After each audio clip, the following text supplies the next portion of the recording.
صباح الخير، ازيكم حبايبي؟ عاملين ايه؟ يا رب تكونوا كلكم بخير، واهلا وسهلا بيكم في قناه بخ ووفري مع مرموره.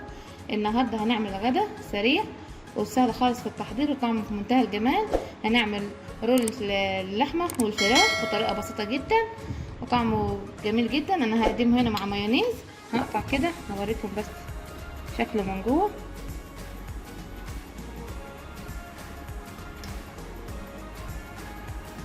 بصوا حلو ازاي اللحمه والحشوه اللي جواه، ريحته جميله جدا، طعمه في منتهى الجمال. هقدمه مع رز بالشعريه ومع مايونيز. عايزه اقول لكم طعمه جميل جدا. يلا نبدا مع بعض الفيديو ونشوف هنعمله ازاي.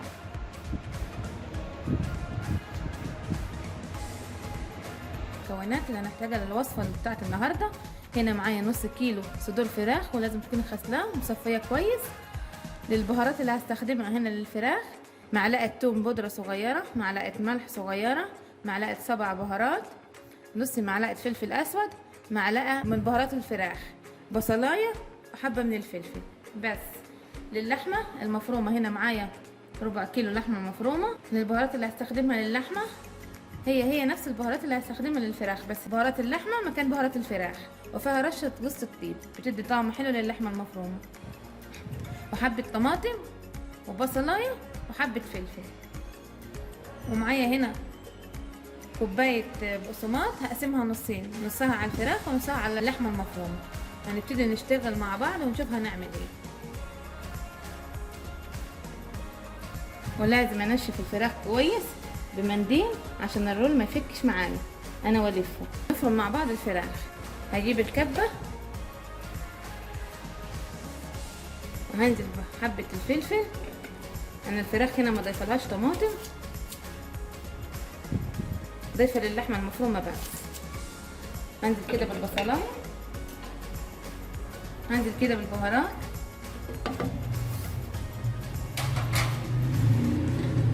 وهديهم فرمه.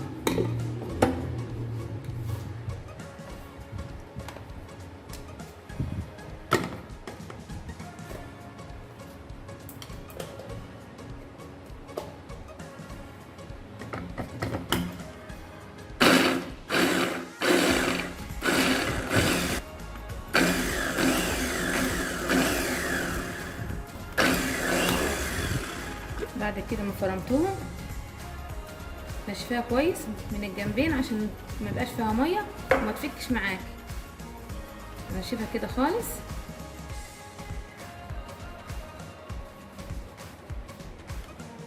هنزل كده بقطع الصدور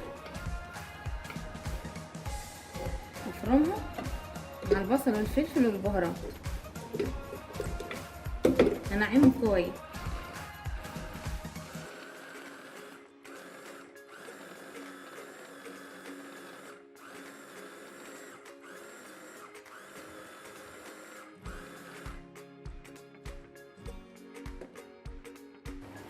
كده احط بقى الكميه وافرمهم كويس مع بعض لغايه لما الصدور تنعم خالص.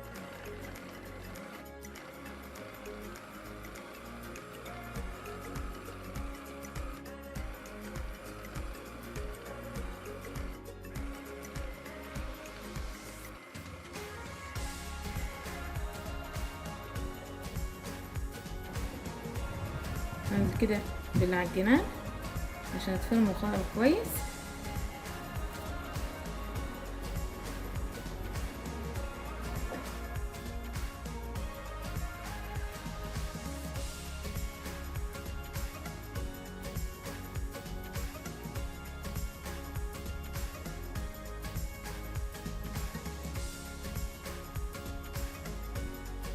بعد كده ما ضربتها كويس اضيف نص كوبايه البقسماط.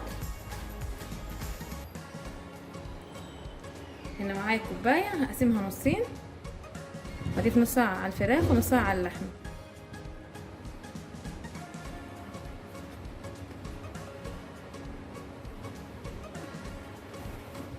هديهم فرمه مع بعض.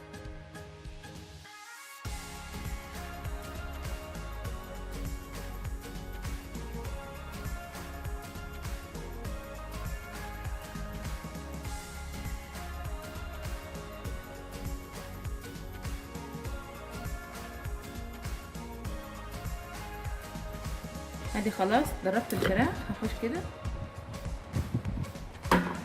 كفه وهجيب بوله وافضي فيها خليط الفراخ.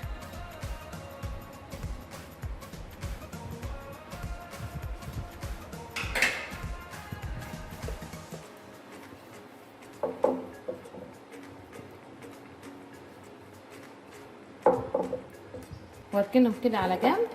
في نفس الكبه هضيف فيها حبه الفلفل، حبه البصل، وحبه الطماطم، بس حبه طماطم صغنونه خالص. وهضيف البهارات،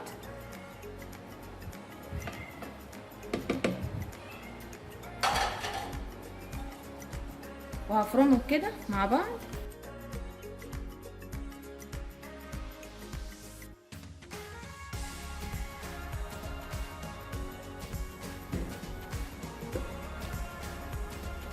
ننزل كده العجينات.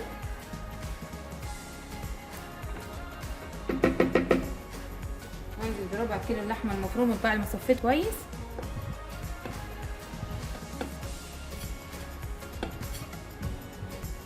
اهديهم فرمه كده مع بعض لغايه لما اللحمه تنعم خالص معايا مع البصل والطماطم والفلفل.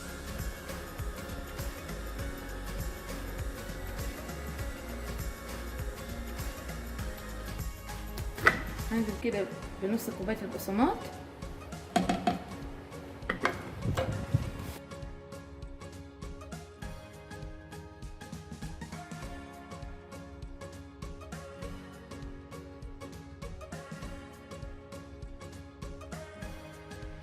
خلاص كده فرمت كويس بالشكل ده. هجيبه كده بوله وافضي فيها اللحمه المفرومه.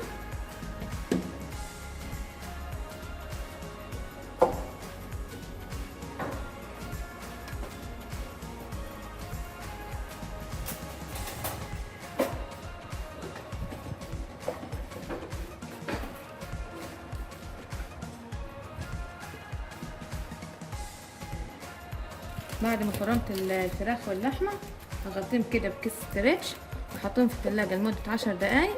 وهنجهز مع بعض الحشو.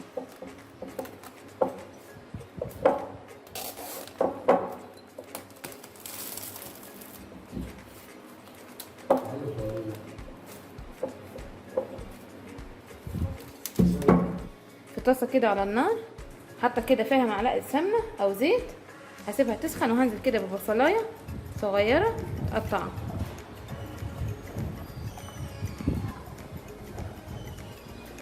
هسيبها كده لغايه لما تدبل.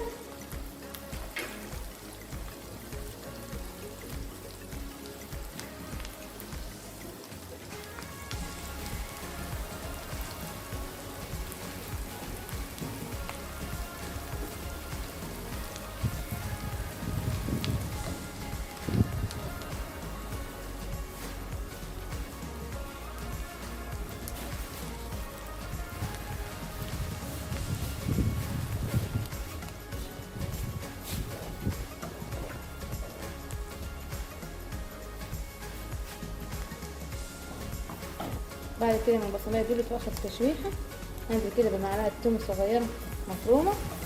بعدها تشويحه كده مع البصله. اول ما اشم ريحه التوم هنزل كده حبتين فلفل متقطع. ممكن تضيفي فلفل الوان.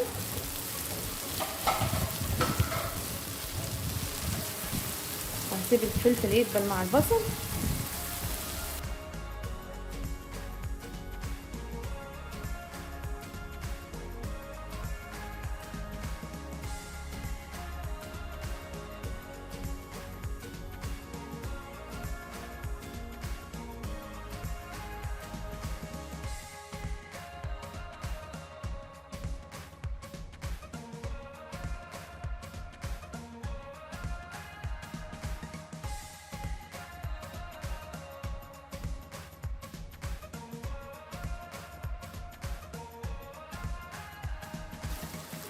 بعد كده ما الفلفل دبل مع البصل اخد تشويحه كده.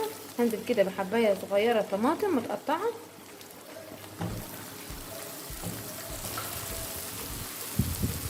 هديها تشويحة مع البصل والفلفل.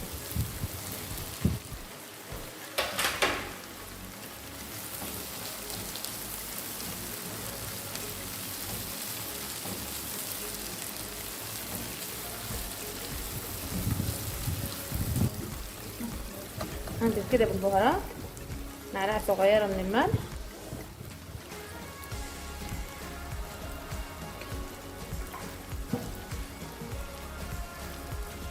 نص معلقة من 7 بهارات،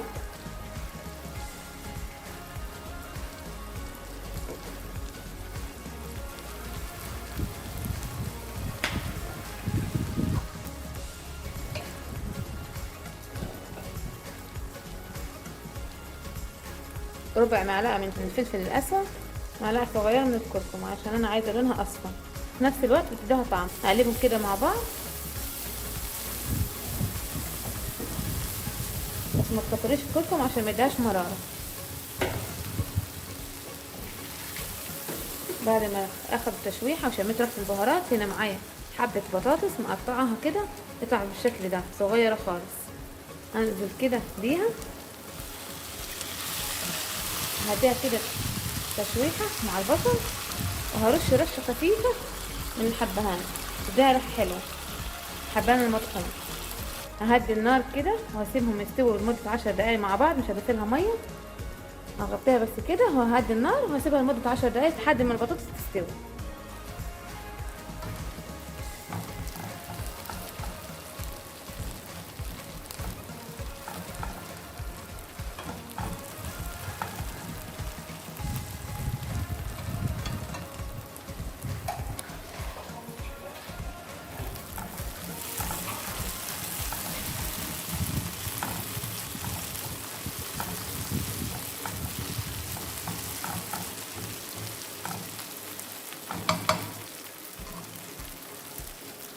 ادي خلاص بعد ما سبتها 10 دقايق على النار، بس كل شويه تفضلي تقلبي فيها. البطاطس اخذت نص سوا، هطفي عليها النار وهسيبها تبرد تماما، وهنجهز مع بعض الرز. هنجهز مع بعض الرز الفراخ. بعد فرشت ورق فوقيه ورق الزبده، هنزل كده بالفراخ على ورق الزبده. بعد ما زدت كميه الفراخ على ورق الزبده، هدهنها بس كده دهنه بسيطه من الزيت، هحاول كده اظبطها كده بايدي. وبعد كده هجيب كيس، اي كيس عندك، احطه كده عليها وابتدي افرد بالمردنه.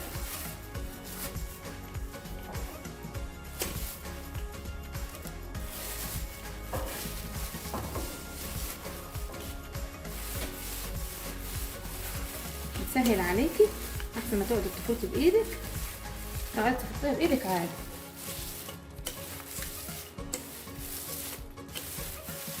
بعد كده هنظبط شكله، هش كده الكيس وابتدي كده اظبط شكله بايدي.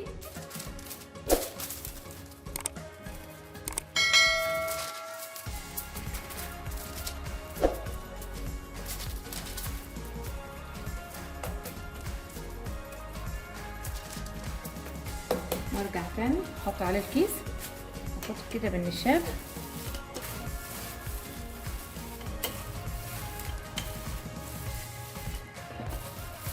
انا ما عايزاهوش سميك، عايزاه وسط.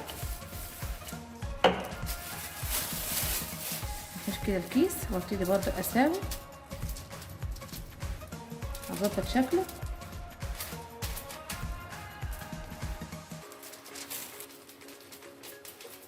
كده.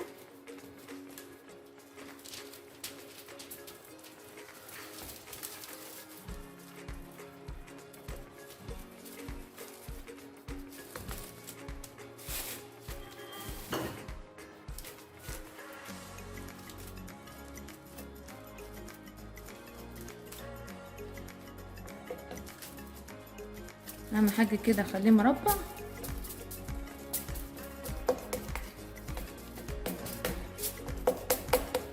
وخليه سوا واحد، يعني مفيش حته عاليه وحته واطيه بالشكل ده.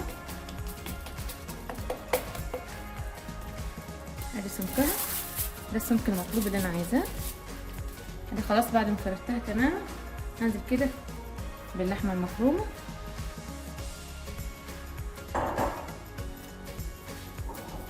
وهوزعها خالص على الفراخ. هدهن ايدي كده بالزيت عشان تسهل معايا الفرد، وممكن تحط كيس برضو، ممكن تجيبي كيس كده وتحطيه على اللحمه تبتدي تفرطي، برضو بتسهل معاك.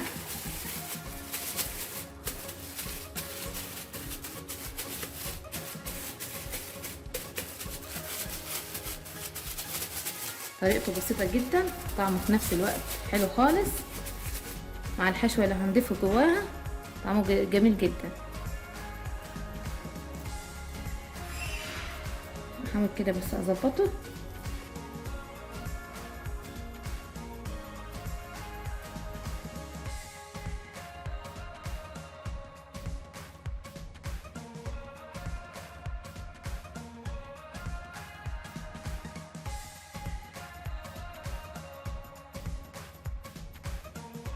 بعد كده ما سويته على الفراخ هغطيه كده بالكيس، وهديله كده فرده بسيطه بالنشابه.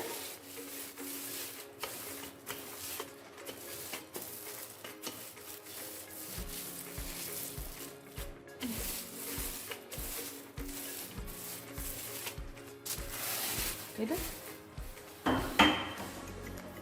خلاص كده هنزل بالحشوه بعد ما بردت تماما. انا مش هاخد الحشوه كلها،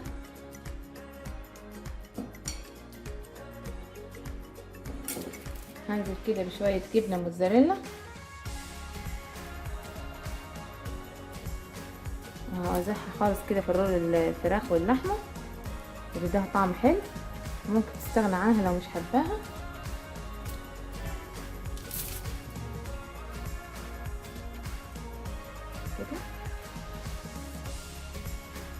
كده الف رول الفراخ واخد كده واقفل. بصوا اهم حاجه الحشوه ما تطلعش معايا.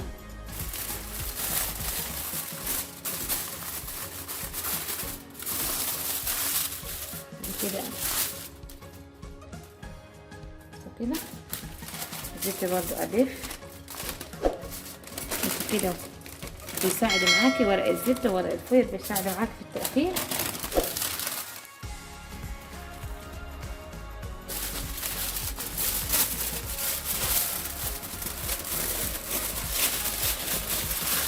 كده بمسك ورق الفويل وورق الزبده، وبعد كده بقفله خالص. اهم حاجه الحشوه تبقى من جوه، ما يبقاش حاجه فيها من بره.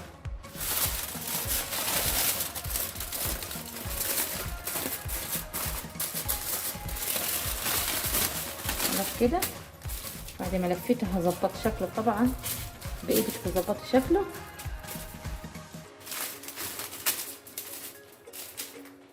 هذه ايدي كده في الزيت،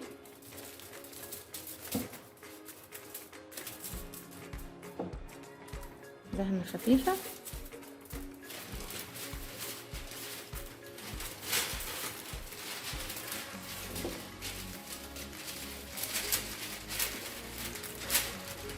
بعد كده هنقفل ورق الزبده،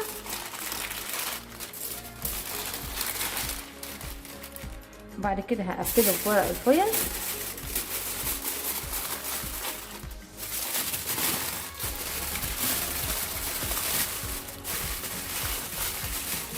هقفله كده في الجوانب، هحطه كده في صينيه وهدخله الفرن على درجه حراره 160 في الرف الوسطاني لمده نص ساعه، وبعد كده هرجع لكم. ادي خلاص الرول استوى وعدى عليه نص ساعه. هبتدي بس احوش ورق الفويل ورق الزبده، هو سخن طبعا بالراحه.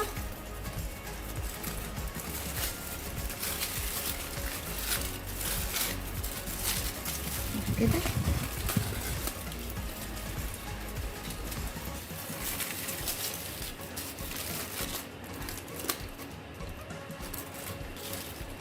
عايزه اقول لكم ريح جميله جدا، هتفك معاكي بكل سهوله بالراحه كده. خلاص كده بعد ما شلت ورق الزبده معايا معلقه صلصه او ممكن تستخدمي كاتشب. هضيف فيها رشه كده من الفلفل الاسود ورشه كده من الملح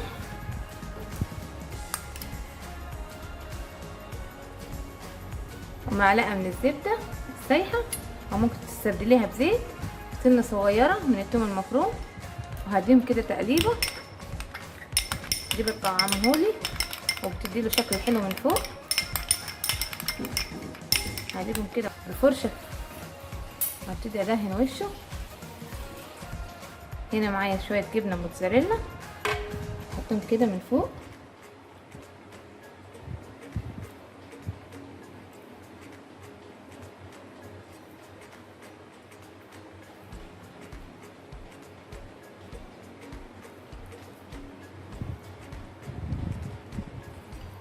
بعد ما حطيت الجبنه الموتزاريلا هنا معايا شرايح من الزيتون، هدخله فرن بس الجبنه تسيح وياخد لون وبعد كده هخرجه. ادي خلاص بعد الرول بتاع الفراخ واللحمه استوى. هقدمه هنا مع مايونيز، جربوه. اسيبكم في رعايه الله، سلام.